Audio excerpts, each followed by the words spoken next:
On a cold, rainy October night, a young black woman working the graveyard shift at a small gas station made a choice.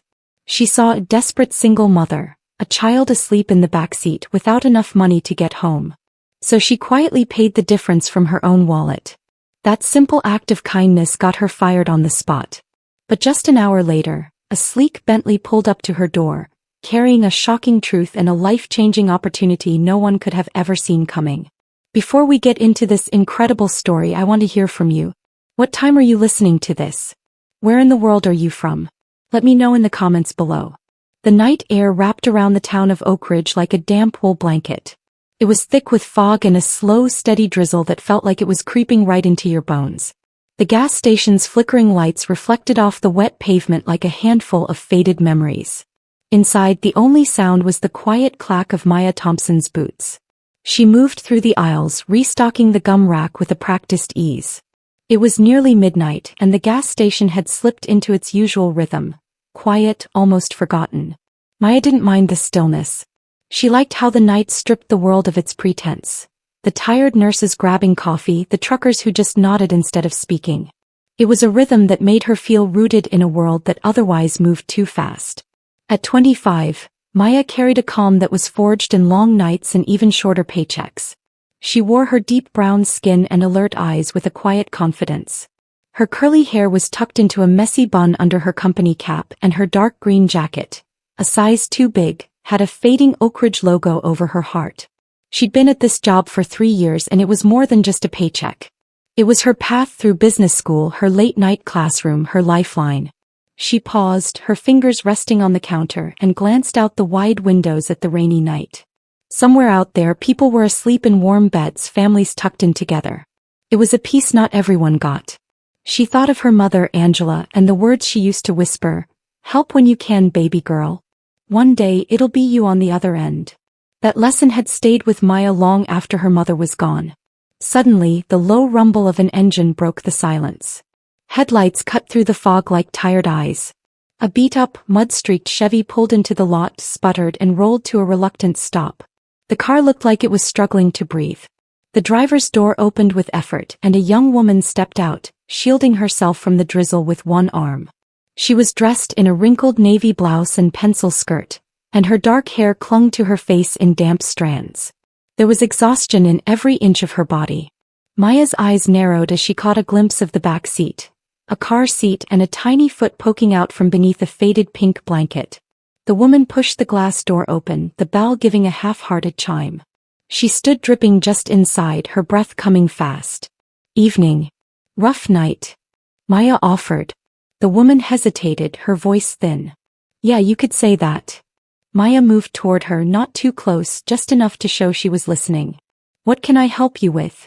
The woman fumbled with her purse. "I need to get to Savannah. My mother's in the hospital. I've only got $12. Can that get me halfway?" Maya blinked. Savannah was a 4-hour drive, nearly 200 miles away. She knew $12 wouldn't even come close. "What's your name?" Maya asked. "Alyssa." "Alyssa Carter." Her eyes were glassy but not yet broken. "Let me check something real quick." Maya went to the counter, tapping on the dusty tablet. The math was simple. $12 would barely get her 100 miles. She looked back up at Alyssa. "You'd need about 27, maybe 30 to make it there. Can anyone send you the rest?" Alyssa's eyes flinched. She shook her head, her jaw stiffening. "I've tried 3 other stations already. They all turned me away. I have my baby in the car. She's sleeping. I just need to get home." Maya looked back out at the struggling car under the rain. The faint rise and fall of the blanket in the back seat. For a moment she was 10 years old again, watching her own mother count coins. Just enough gas to get to work. Just enough hope to keep going. Without another word, Maya reached into her own jacket pocket, pulled out her wallet and slid a $20 bill across the counter. She paused, then added a 5. Alyssa stared at it, stunned. "I can't take that. You don't even know me." "It's not a loan," Maya said, her tone clear and firm. "It's just a hand when you're slipping. Pay it forward someday." Alyssa's face crumpled just slightly. "Thank you. I don't know what to say. Just get home safe." They stepped back outside. Maya held the nozzle steady, watching the numbers tick up. Alyssa opened the back door, tucking the blanket around her sleeping daughter, then closed it gently. No child should ever have to feel their mother's fear, Maya thought. As the nozzle clicked, she looked at Alyssa and smiled. You're good to go. I won't forget this. Maya said nothing, just watched the Chevy sputter back to life and disappear into the fog. She stood in silence for a long moment before turning back inside, unaware that a high-mounted camera had been watching. And that simple, quiet, uncelebrated act was about to change everything.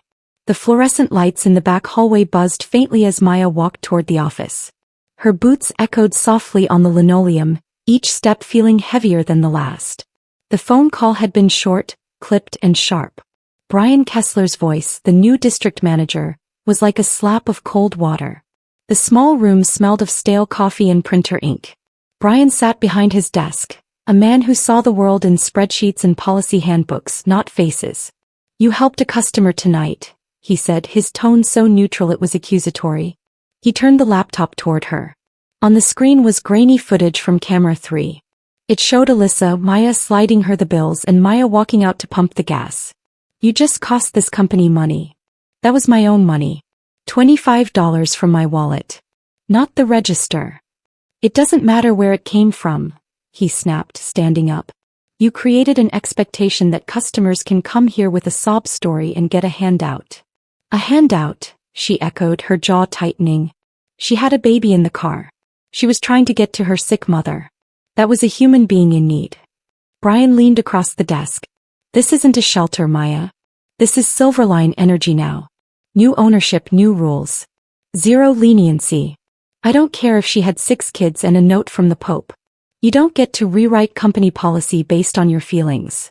Maya kept her voice steady, though her hands had begun to tremble. So, kindness is a fireable offense? Brian's mouth twisted into a smirk. Call it what you want. I call it a liability. You're done here. The words hit harder than she thought they would. 3 years of service, of covering shifts and cleaning spills, all gone in 6 syllables. She slowly unpinned her name tag and set it on the desk. I understand, she said quietly and turned to leave. The rain had turned heavy by the time she stepped outside, soaking her jacket in seconds. She pulled her hood up and began the long 2-mile walk home. Every step squelched against the waterlogged sidewalk. She tried not to think of the bills on her kitchen table or the tuition payment due in 3 weeks. She pushed it all down because if she thought too hard about it, it would crush her. When she finally reached her apartment, her shoes were squishing with every step. She dropped her bag, pulled off her wet jacket, and crossed the room to stand in front of a framed photo of her mother. I did the right thing, she whispered, the words almost a question. She closed her eyes, letting the sound of the rain fill the room. She didn't know what came next. But she knew this much.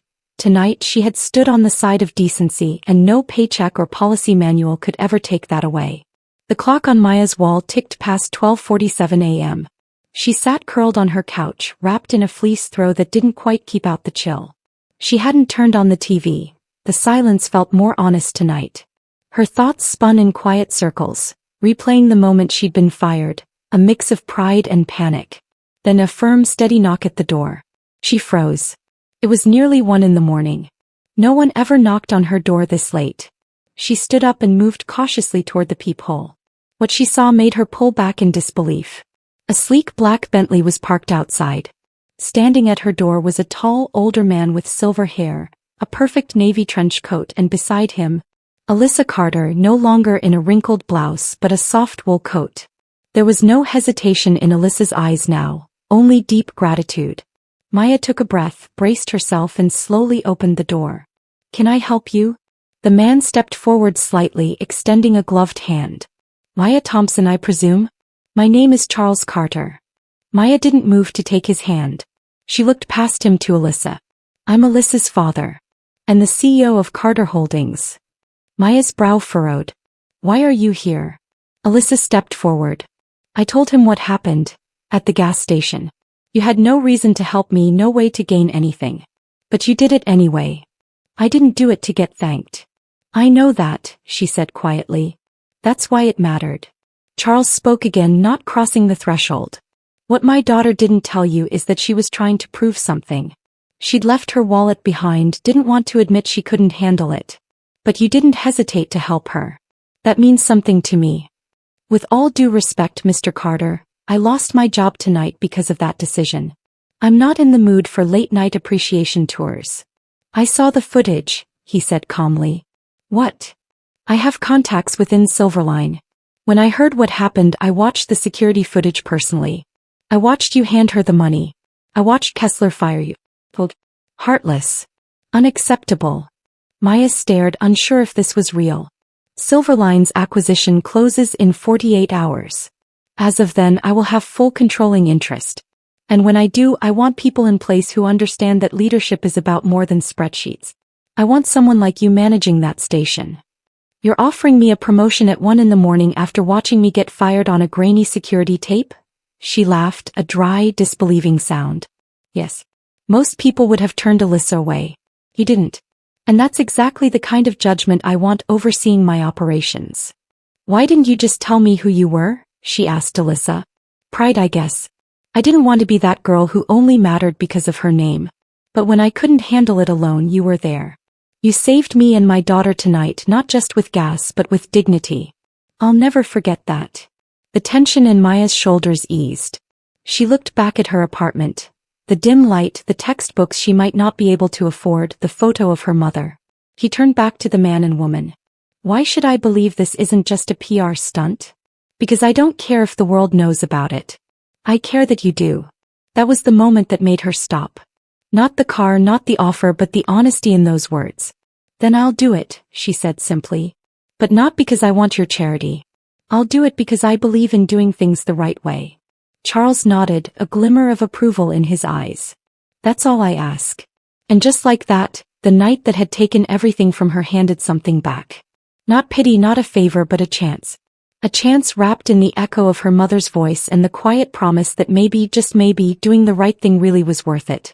The morning air was crisp, still carrying the weight of last night's rain. Small puddles reflected the gray sky as Maya stepped out of a black sedan and stood quietly in front of the Oak Ridge gas station.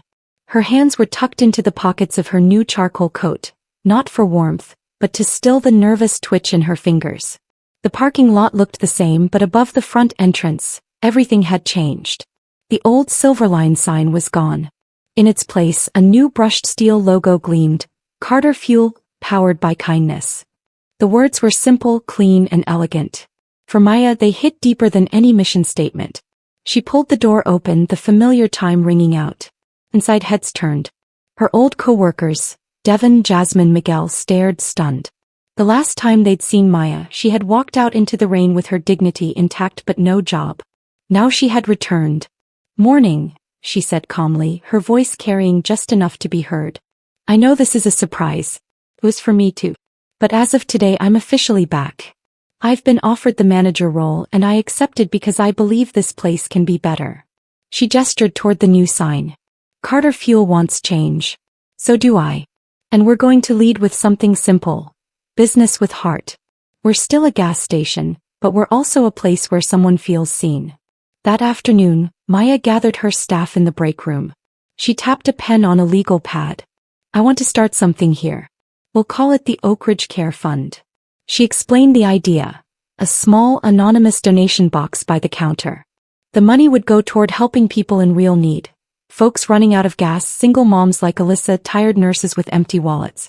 We'll keep it accountable. We'll track it. But we'll help when we can, just like someone helped me once. Devon let out a low whistle. That might actually work. By the end of the first day, the little glass jar had $18 inside. And a sign taped above it read, "A little today could mean a lot tomorrow." The first act of giving came the very next evening. A trucker Maya knew, a regular named Larry, saw the sign, pulled a $50 bill from his wallet and dropped it in. I had nights where I didn't know if I'd make it to the next town, he shrugged. Somebody once helped me. Feels right to pass it on. Word began to spread, not through headlines but in the quiet language of community. People told their neighbors. Truckers mentioned it at other stops. And slowly business began to grow, not by some corporate algorithm, but because people knew something rare was happening at Oak Ridge. The skyline of Atlanta stretched wide beyond the tall windows of Maya Thompson's office. Afternoon light spilled across the 32nd floor of Carter Fuel's regional headquarters. From her chair, Maya watched the city move below. It had been 5 years since that cold October night. The Pay It Forward program she'd launched was now company-wide policy. Every Carter Fuel station from Alabama to the Carolinas had its own version of the Oak Ridge Care Fund. Maya now ran operations for 73 locations. She worked harder than ever, but the weight was different. She bore it with purpose. A gentle knock at the glass door made her turn. Alyssa Carter stepped inside, dressed in soft blue. A young boy, now 6 years old, followed beside her. He asked if he could see the top of the world, Alyssa said with a grin. Maya smiled, standing to greet them. Then he came to the right place. The boy wandered to the window. Alyssa's eyes landed on a small framed gas receipt on Maya's desk. You never replaced that. No. That one stays, she said, her voice quiet but sure. It reminds me that you don't have to change the whole world to make a difference. Sometimes all it takes is helping the person right in front of you. Alyssa's hand rested on her son's shoulder. You didn't just help us. You gave us something we didn't know we'd lost. Maya laughed gently. You have time for coffee? She asked. Always. As they walked toward the door, Maya glanced once more at the skyline. We don't change the world all at once, she said, more to herself than to anyone else. But one person at a time, one night at a time, it adds up. The elevator doors opened with a soft chime, and they stepped inside, leaving behind an office, a story, and a quiet revolution that began not with money, not with power, but with the simple choice to care. If this story touched your heart, join us in sharing meaningful stories by hitting the like and subscribe buttons. Don't forget to turn on the notification bell to start your day with profound lessons and heartfelt empathy.